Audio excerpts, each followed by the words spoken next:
Bonjour à chacun d'entre vous et bienvenue dans Sans détour avec Tristan Hainaut cette semaine. Ça fait un temps fou que je chasse Tristan Hainaut pour qu'il vienne faire cette émission. Ça se compte en années, hein, cette émission, vous le savez, à bientôt 10 ans. Ça doit bien faire 5-6 ans que j'essaie de la voir. Ça y est, il a dit oui. Le forgeron coutelier va venir se raconter dans cette voiture. Forgeron coutelier, vous imaginez? Quel beau métier. Un métier qu'il a exercé alors au Puy du Fou, un métier qu'il a exercé en libéral et un métier qu'il continue à exercer aujourd'hui à Boignard, chez l'ami Jean-Michel Mousset. Bref, c'est une vocation assez singulière et vous allez voir un homme très profond. Le travail du fer, le travail de la matière, il donne du sens à tout ça et moi je trouve ça extraordinaire. Depuis Maché où nous sommes, on va aller à Saint-Étienne-du-Bois, à la Tulévrière, parce qu'il y a une forge là-bas. Puis c'est un haut lieu aussi des guerres de Vendée. Et vous allez voir que comme Tristan est enraciné, il va savoir nous dire des choses extrêmement belles et nourries sur ce lieu et sur lui-même.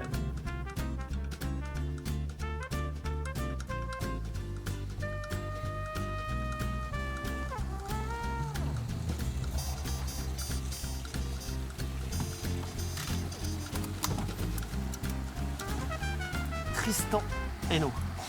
Bonjour Hervé. Comment vas-tu? Très bien et Je toi? suis content de te voir dans cette émission. Je t'ai dit, ça fait longtemps que je te chasse pour faire cette émission. Parce que tu es plutôt un homme de l'ombre en fait.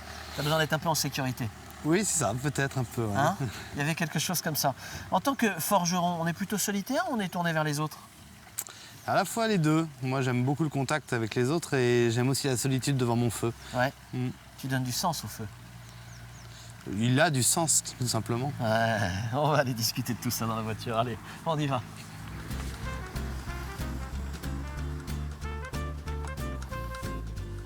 Hop. Hop. Ouais. Hop. Depuis combien de... Enfin, t'as toujours eu envie de devenir forgeron? Comment elle est née ta vocation, dis-moi? Non, j'ai pas toujours eu envie de devenir forgeron. J'ai très vite su dans ma jeunesse, dans mon adolescence, que j'avais un besoin d'avoir un métier dans les mains, un métier manuel, avec cette idée que ce savoir, il était toujours avec moi, partout où je serais, je pourrais être utile à la société. Alors la forge est arrivée plus tard. Ouais. J'ai commencé, j'ai cherché plein de métiers, donc je suis passé par un parcours de MFR, Maison Familiale Rurale, qui m'a permis de découvrir plein de métiers différents. D'accord. Ouais. Ah, c'est bien les MFR, hein. C'est très. Je suis un défenseur de ce système-là, carrément, même carrément. si c'est loin d'être le seul, mais c'est un bon Je suis système d'accord. pour apprendre, pour découvrir plein de métiers. Ce qui est beau dans ton parcours, c'est qu'il est. C'est un parcours aussi un peu tordu, parce que tu as monté ta société pendant un temps, et ça n'a pas marché. Ah, ça a marché 16 ans quand même. Ça a marché 16 ans, puis au bout d'un moment, ça a moins marché. Bah oui, si j'ai bien un message à faire passer aux artisans et aux chefs de petites et moyennes entreprises, c'est que moi, on m'avait brossé un tableau très très noir d'une liquidation et finalement on est tombé sur des gens plutôt humains. Ça a été pas facile, hein, du jour au lendemain tout s'arrête. Évidemment. On a la chance d'être un couple soudé et qui ne perdons pas le moral en même temps. Donc il y en a toujours un pour booster l'autre. Ça s'appelle la vie de couple. Hein. Ah ouais, mais c'est vrai qu'on ne s'est pas effondré en même temps. D'accord. Bon, depuis déjà quelques années, on en avait un peu marre de cette société un peu grosse à gérer. Et moi, je voulais revenir un peu plus à l'essentiel de mon travail, être un peu plus à l'enclume qu'à gérer la société. Puis mon épouse avait envie de changer de métier. Et donc, on est tous les deux repartis, moi dans mon métier, le même de forgeron coutelier, mais dans un premier temps seul. Et puis, mon épouse est partie sur un tout autre métier puisqu'elle est devenue thanatopracteur. Oui. Et donc, je pourrais presque faire, vous savez, 2 émissions, le pif et le paf, avec ton épouse, parce que devenir thanatopracteur quand on est bijoutier, Eh ben, tu dois être très fier d'elle, et en même temps, est- c'est très surprenant. Oui, alors, il y a l'hôtel Le Boignard. Le Boignard à Chambretot, Ouais. dans lequel il avait souhait d'y apporter d'autres activités un peu originales. Et on est en train de construire une forge à l'intérieur du château, qui sera une forge pour faire des des stages de forge un peu haut de gamme, des découvertes pour notre clientèle de ce que c'est que la forge et éventuellement de venir forger des couteaux avec moi. D'accord. Et puis à côté de ça, on garde notre atelier de production qui est toujours le même au Langelusson pour continuer à produire des couteaux et toutes sortes d'objets coupants. T'as le bonjour de Benjamin Pâtissier, Effectivement, chef étoilé à la chaboterie. À la chaboterie, et tu lui as fabriqué ses couteaux. Et je dis t'as le bonjour parce que lui aussi, je l'ai eu au téléphone pour préparer cette émission. Et alors lui, il est très très heureux de ce que tu as fait pour lui. Tu peux nous raconter cette histoire?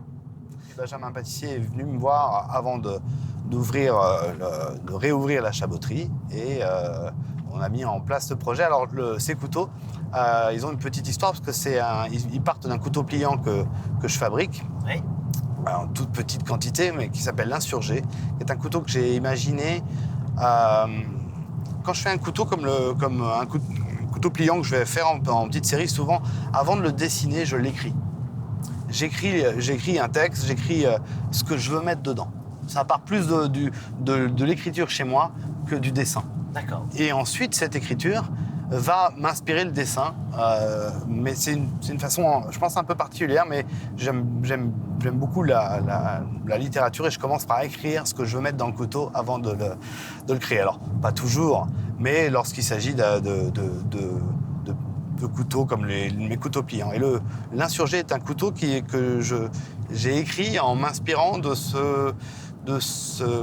cet héritage de notre patrimoine vendéen et particulièrement des guerres de Vendée. Et c'est la raison pour laquelle il s'appelle l'Insurgé, c'est que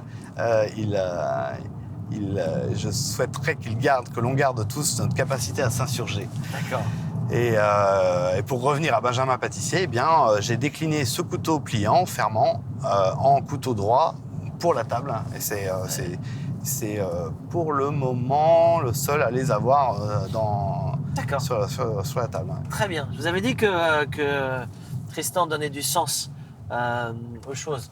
Alors, on va à la Tulévrière, tu connais? Absolument pas. Tu connais pas la Tulévrière à Saint-Étienne-du-Bois? Non. Alors, il y a une forge là-bas. Il y a une chapelle qui est magnifique. C'est un lieu, au lieu des guerres de Vendée. On va dans la forge à la Tulévrière. Et je crois qu'il y a un ancien tabernacle là dans cette forge-là. Historique. Tu vas voir, c'est un lieu qui donne beaucoup de sens. Et à mon avis, tu vas être surpris par ce qu'on va y découvrir. Puis on va écouter le morceau de musique que tu as choisi. Hop. Alors, explique-moi ce que c'est que ce morceau-là. Je t'écoute. Alors, c'est une chanson qui s'appelle Logique du pire, de Zabriskie Point. Ouais. Alors, je suis pas connu pour être un grand punk, mais ouais. Je suis d'accord. Mais elle a du sens parce que c'est mon frère Xavier qui a écrit cette chanson. Ah oui? Ouais. Qui était guitariste des Zabriskie Point. Zabriskie Point qui est un groupe qui a sévi dans les années 90, de 90 à 2000, ouais. Et qui était un groupe nantais, à l'époque très connu dans le milieu du punk rock français, dont le chanteur du groupe est un certain François Bégodeau, oui. Un Vendéen du sud Vendée, qui est aujourd'hui... Tu es réalisateur de cinéma? Ouais, alors oui, il n'est pas réalisateur, il est écrivain, mais du moins il y a un de ses bouquins qui a été interprété au cinéma, c'est Entre les Méons. Ouais. Et mon frère Xavier est décédé en 2012. Et ce texte et cette chanson représentent à la fois... c'est un hommage pour mon frère et à la fois c'est un homme qui a beaucoup participé à mon évolution. On était à la fois très opposés et dans le même temps... il m'a fait évoluer et je pense l'inverse aussi. Très bien. C'est un homme qui avait fait des études de philo, qui était ensuite devenu prof de cinéma et réalisateur, ouais. Et qui était un homme extrêmement engagé à gauche. Alors que moi, je ne veux pas dire que je suis à droite, parce que je ne crois pas tout à fait être à droite, mais plutôt être. La particularité qui nous opposait, c'est que moi j'ai la foi et je suis chrétien et il a participé à ce que je creuse ma foi pour que que nos postulats de départ étant différents soient au moins tous les deux aussi intelligents. C'est bien. Je remets le morceau au début parce qu'on est au bout et on l'écoute.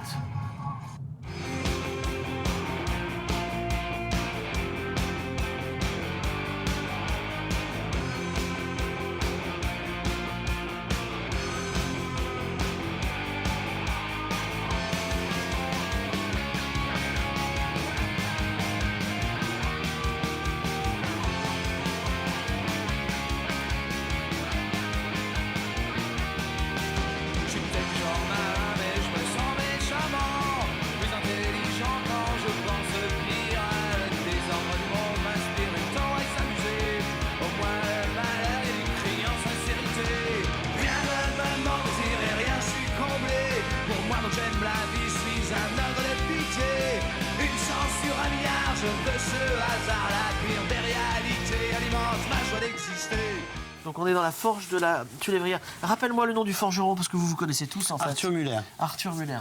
Alors c'est un lieu que j'ai jamais vu, alors mais des vieilles forges j'en ai vu pas mal. Ouais, c'est une forge ancienne. Hein. Ouais, qui est très belle. Ici, alors on est quand même dans un haut lieu des guerres de Vendée, c'est pour ça qu'il y a l'abbé Ténèbres qui est officier ici. Il y a une chapelle qui est très belle avec ses ornements. On pourra aller la voir tout à l'heure. Alors moi je vais vous inviter d'ores et déjà à aller la voir, mais nous on va pas y aller parce qu'on peut pas être partout. Mais vous allez voir, c'est des ornements qui sont absolument somptueux. Puis surtout, c'est un lieu d'histoire, quoi. Moi, j'aime, et je me suis dit, tu me l'as laissé penser, que tu étais attaché à l'histoire. Complètement. Les couteaux, c'est parce que tu es passé par le Moyen-Âge, parce que tu es passé par les épées, ou les couteaux, c'est parce que le couteau, ça a un sens. Je pense au couteau à la Vendéenne. Alors, je ne l'ai pas là parce que mon manteau est resté dans la voiture. Moi, j'ai toujours un couteau dans la poche. Ouais, le couteau, c'est le meilleur compagnon de l'homme. On a tous un couteau sur soi. Le couteau, c'est aussi un prétexte. C'est un prétexte pour pouvoir m'exprimer. Ouais. Ça aurait pu être d'autres objets, mais ça m'a attiré de fabriquer des choses qui coupent. Il y a sans doute ce côté du jeune homme qui a envie d'avoir des joyeux chevaliers. Ouais. Je sais pas trop te dire pourquoi je fais des couteaux. C'est vrai que c'est... Mais à la limite, je suis pas sûr d'être un passionné de coutellerie en soi. L'objet m'attire, mais je suis plus attiré par par le fabriquer, par le faire, par le travail du feu, cette fascination encore, ou cet émerveillement, plutôt ce serait plus juste de dire ça, du feu et de la transformation du métal au feu. Ouais. C'est plus cette relation à la matière qui se transforme, qui m'attire, qui me met en mouvement, que l'objet final, même si je suis très content de faire un beau couteau et que je vais y réfléchir beaucoup, ça reste le fait de le fabriquer qui me met en mouvement. Tu peux comprendre que pour le lambda, c'est pas commun quand même que quelqu'un dise « Moi, je suis forgeron coutelier, mais en fait, le couteau m'intéresse pas trop ». J'ai pas dit qu'il m'intéressait pas trop, mais c'est pas... Parce que derrière, on a envie de savoir, en fait. Quelle est la philosophie devant le feu et devant la transformation de la matière que tu y mets? Est-ce que je mets de la philosophie? Disons que... Ou une prière, ou je ne sais pas. Qu'est-ce que tu mets derrière quand tu es devant le feu tout seul? Puisque ce feu, tu l'as dit, c'est la première chose que tu m'as dit, il parle de lui-même. Le fait de travailler des éléments natifs, de travailler de la matière brute, avec... évidemment, ça... Oui, ça m'ancre dans le réel et dans le même temps, ça m'élève. Oui, il y a une forme de prière. Je dis souvent que ma forge, mon foyer de forge, c'est l'hôtel où j'officie. Tu dis que quand tu fabriques un couteau, tu disais ça dans la voiture, tu commences par l'écrire. Est-ce que tu as des écrits? Est-ce que tu as des couteaux que tu n'as jamais fabriqués? Oui. Oui, encore, oui. Et tu attends le bon moment, tu as écrit ton couteau. Et j'attends qu'il mûrisse. Et tu attends qu'il mûrisse. Ouais. D'accord. D'accord. Et quel sera le déclencheur? Ça peut être un matin où je suis prêt. Ça peut être très instinctif, ouais. D'accord. Ah, pour le coup, c'est très instinctif. Le Donc, moment où je c'est drôle il faut parce que qu'on ça parle mûrisse. d'élévation et en même temps, blim, c'est parce les deux que pieds dans la terre quand tu il dis faut que ça faut que ce mûrisse. soit très instinctif. Quoi. Il faut que ça mûrisse et parfois ça va passer par le rêve. Je vais rêver des problèmes techniques, comment je vais les réaliser. Le technicien, il y a deux personnes qui interviennent sur le couteau. En moi, le technicien et le créateur. Le créateur, il va l'écrire, puis ensuite il va le dessiner. Et j'essaye de ne pas me soucier dans un premier temps du technicien pour ne pas influencer le dessin. Et ensuite, j'ai assez confiance à ma partie technique pour me dire que je vais me débrouiller pour arriver à mes fins. Mais ça peut mettre longtemps. Il faut mûrir tout ça pour que le technicien se dise « Bon, attends, comment je vais le faire? C'est bien mignon, mais est-ce que c'est possible ?» Donc il y a des choses qui ne sont pas encore réalisées. Ah, c'est très intéressant.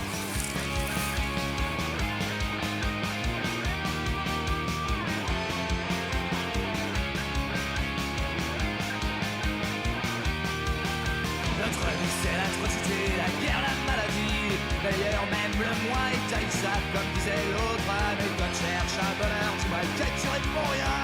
Tu te connais, tu penses parfois, tu n'as besoin de rien. Rien ne me mentir et rien je suis comblé. Pour moi donc j'aime la vie, je suis un ogre de pitié. Une chance sur un milliard, je veux ce hasard. La pire des réalités alimente ma joie d'exister.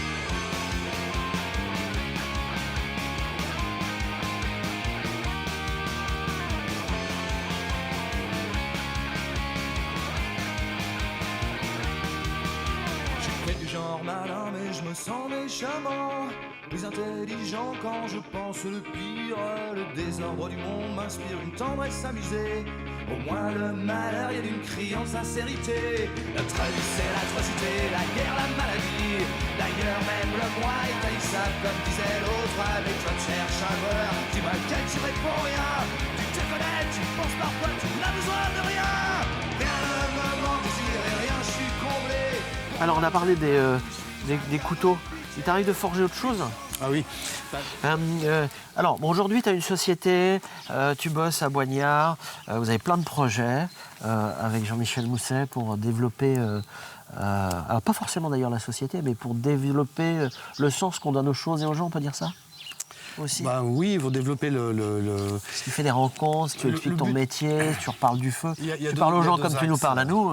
Il y a deux axes qu'on veut développer. D'abord, au sein du domaine du Château Boignard, c'est effectivement de pouvoir amener les gens à découvrir, pas simplement regarder comme on le faisait notamment au Puy du Fou ou ailleurs, mais qu'ils puissent venir forger un clou, par exemple, parce que c'est assez rapide, mais être au contact avec la matière. Les gens, aujourd'hui, sont assez friands de ce genre de rencontres, de contact avec des choses aussi brutes que la forge. Et puis l'autre axe, c'est aussi de développer à l'extérieur du Boignard un atelier de coutellerie et de redéployer notamment les couteaux pliants vendéens et insurgés. L'insurgé dont on a parlé, oui. Ouais, l'insurgé que j'ai sur moi, si tu veux voir. Ah oui, t'en as un, bah si, bah, il faut les montrer. Ah, bah ils sont pas là.